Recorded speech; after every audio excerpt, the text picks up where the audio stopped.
नमस्कार बंधु मैंने आज भिडियो मु आपन कहबी सीएम किसान योजना रे नेक्स्ट इंस्टॉलमेंट अपडेट विषय आपन टंका केबे आसीबो एवं कहीं डिले होउची समस्त कथा क्लियर करदेवी से भिडियोटी को शेष पर्यंत देखंतु। प्रथमे आपन जानिथिबे सीएम किसान योजना हेउची एक चाषी मानक पई योजना जेउठारे सरकार टंका सहायता देई थांदी एवं बड़ अपडेट होउची नेक्स्ट इंस्टॉलमेंट खूब शीघ्र आसीबाकू जाउची किंतु किछि लोकों पाखरे एपर्यंत टंका आसी नहीं तार कारण होउची चलंतु वीडियो स्टार्ट करिवा। प्रथमे आपण कोन से ब्राउजर टी ओपन करले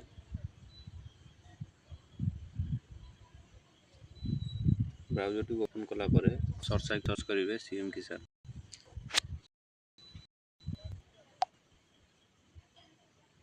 सीएम किसान सर्च कला परे ऑफिशियल वेबसाइट आ जाउची गवर्नमेंट ऑफ ओडिशा।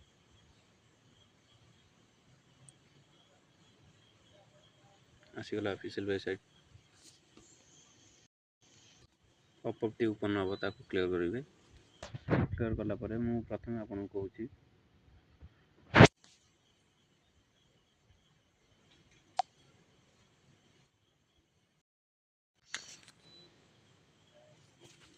आपण हाथ में मात्र 2 दिन समय रहा तो सोमवार सकाळ 10टा सुधा मुख्यमंत्री मोहन चरण माझी पैसा प्रदान करेंगे। तो से लगी आपण मैंने जदि पूर्व किस्ती पाई तो आपणकर केवाईसी टाक चेक करनी इम्पोर्टाट रोचे कहीं जदि आप केवाईसी टाक चेक करना तो जदि आपणकर केवाईसी पेंडिंग थी तो आपणकर नेक्स्ट इंस्टॉलमेंट जो सोमवार रोचे तो सेटा मिल पार जदि आपण नुआ अप्लाई करिसेंती जदि कहीं भी आपण नुआ अप्लाई करिसेंती तो नुआ जदि अप्लाई करछंती प्रथमे आपण चेक कर नियंतु आपणको आधार सहित बैंक नंबर लिंक अच्छी कि नहीं बैंक अकाउंट नंबर तो आधार सहित मोबाइल नंबर लिंक अच्छी कि नहीं ये दुईटा प्रथम चेक करूँ।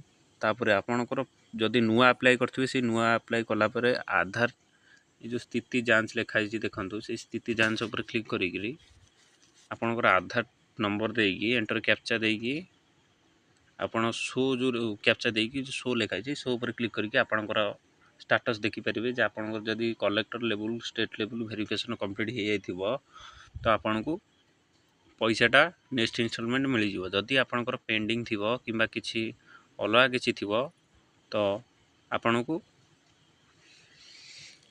Next instalment मिलबनी। तो जदि आपंकर प्रॉब्लम किछि अछि तो निकटस्थ सीएससी सेंटर किंबा आपंकर निज मोबाइल भी मु आपन को स्क्रीन रिकॉर्ड करके आपन को भी देखौछि निज मोबाइल भी केमती करि परिबे सेटा देखंतु।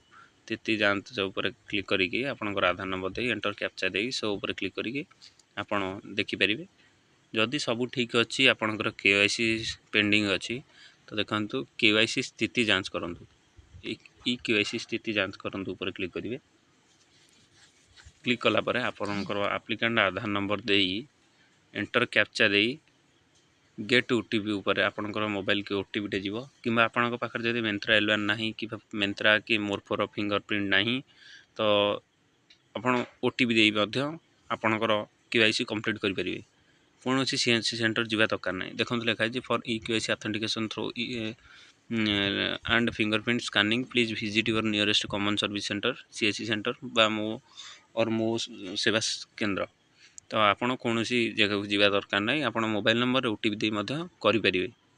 तो यहीटा थिला आपन आज बहुत इंपोर्टेंट वीडियो। तो आपन जदि कौन आधार नंबर लिंक ना कि आधार नंबर सहित मोबाइल नंबर लिंक ना आउ जो मोबाइल नंबरटा लिंक अच्छे आधार सहित से मोबाइल नंबरटा बैंक अकाउंट लिंक ना तो बहुत किसी प्रोब्लेम हो पारे से आगे करेक्ट करूँ। जदि आपन जापर ना कि आपंकर सब ठीक ठाक अच्छी कि ना तो ये भिडियो मुझे जहाँ भी किसी बतई जहाँ भी किसी कही से प्रोसेस को फॉलो करी आपण अकाउंट को सेफ्टी रखु आपण अकाउंट केवाईसी कर दिंतु। जदि आज भिडियोटी आपण मानक भल लगी ताले सब्सक्राइब लाइक और कमेंट करने को जमार भी भूलियोनी। तो रोची जय जगन्नाथ।